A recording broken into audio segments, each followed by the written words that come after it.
like clock. I can't stop. Fuck around, make my 40 pop.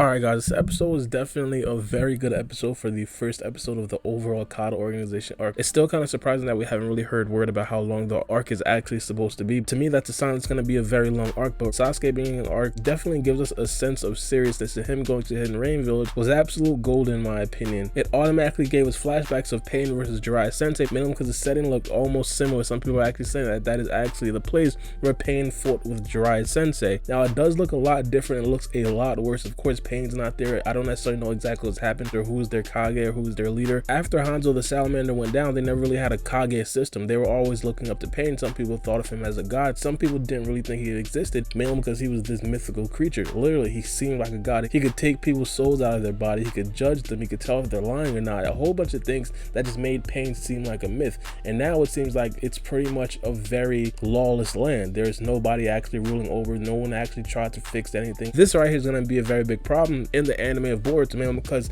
the more problems that we do see arise in Boruto, it's going to start looking more and more like Naruto didn't really succeed in what he was trying to do. And because this is an anime, we have to have some sort of conflict. Naruto is bound to not necessarily look like the greatest in the future of the Boruto anime, and I think this right here is probably one of Naruto's biggest failings, man, because he kind of personally told Pain, I will take care of the Hidden Rain Village, and it looks like he didn't necessarily do any of that. Now I have no doubt in my mind that from this point forward, Naruto's probably going to play a bigger role in the Hidden Rain Village and attempt to fix up the village. Naruto's probably not going to be in the Hidden Rain Village by himself. It'll probably be a mission for some of the Jonins that are in the Hidden Leaf Village as of right now, but I'm pretty sure Naruto's probably going to rectify that, man, because Nagato was such a big impact in Naruto's life, and not only that, in the 4th Great Shinobi War. Now the Kata organization meeting was also a very cool sight to see. I'm pretty sure a lot of people want to see the Kata organization in the anime a lot more, and especially without the hoods. That right there would definitely be very enjoyable, right? But regardless, we got them with the hoods on. Now they were kind of talking about the Hidden Rain Village, and from what I was hearing, it didn't necessarily sound like they had any allegiance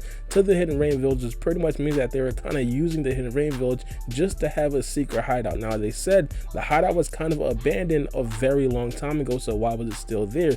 The leader of the Kata organization named Jigen, he pretty much glanced over to the elder of the Kata organization, Victor, and he was just stuck. The scene made it seem like it was Victor's fault that the place was still there in the first place, and of course that right there is going to be a very interesting part, man, because in the next episode we're probably going to get to see Victor, a tiny bit of Victor, and the overall arc Victor is going to have a bigger role. So I'm pretty excited to see exactly who Victor is, how strong he is, and of course to gauge how strong the other Kata members are going to be in the upcoming anime. Not necessarily spoiling anything, man, because I know a lot of information from the Boruto manga, but this is going to be very exciting. Now Jigen also hinted that they didn't necessarily get any useful information. Even Sasuke and Sai hinted at the fact that the only thing that they really found out is that the Kata organization actually exists, and not only that, it seemed like they're also working on experiments. Sasuke said it kind of looked familiar to what Orochimaru was working on when he was actually working on experiments himself, and not only that, we kind of seen something similar to that in the opening, specifically the bag that was holding a Kawaki, and not only that, there are also multiple of those things there, so that pretty much means that there could also be other characters similar to Kawaki that went through the same experiments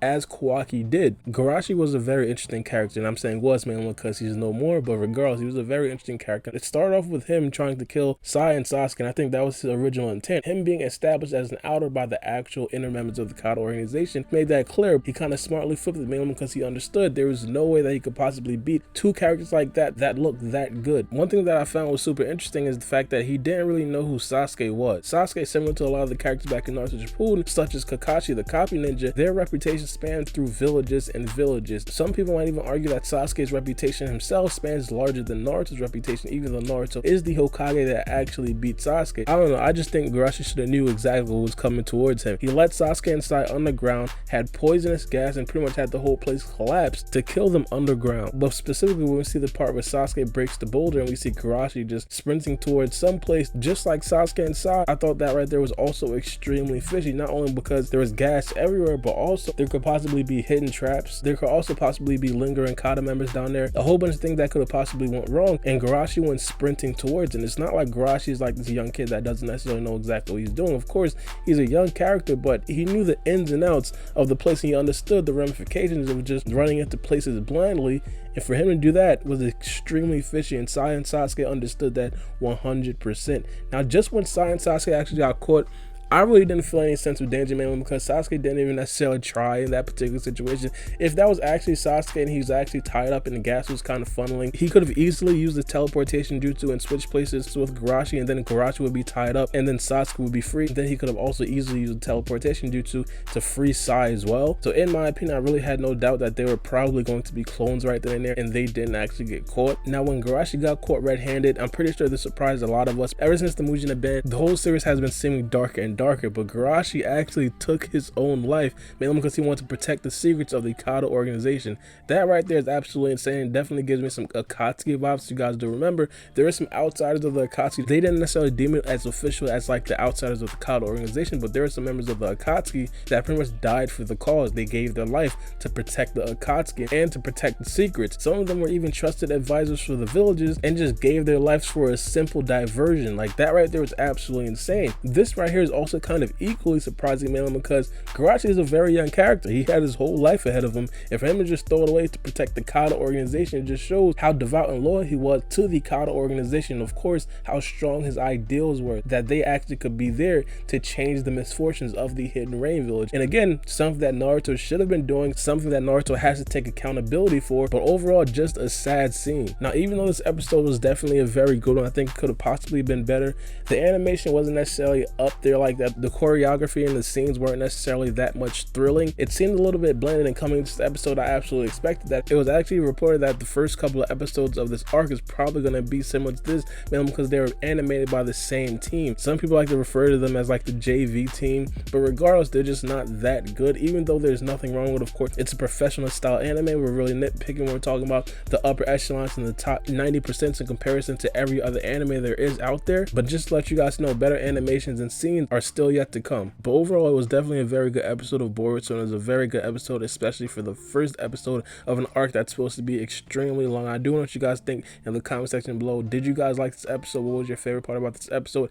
In my opinion, my favorite part about the episode had to be the Kata organization meeting, just because of their presence. I think every single episode or every single time that we do see the Kata organization in the Boruto anime is going to be a very hyped scene. Everybody's going to be on pins and needles trying to figure out exactly what they're talking about. But regardless, let me know what you guys think. It's been your boy Baara B, and we out. It's a knife.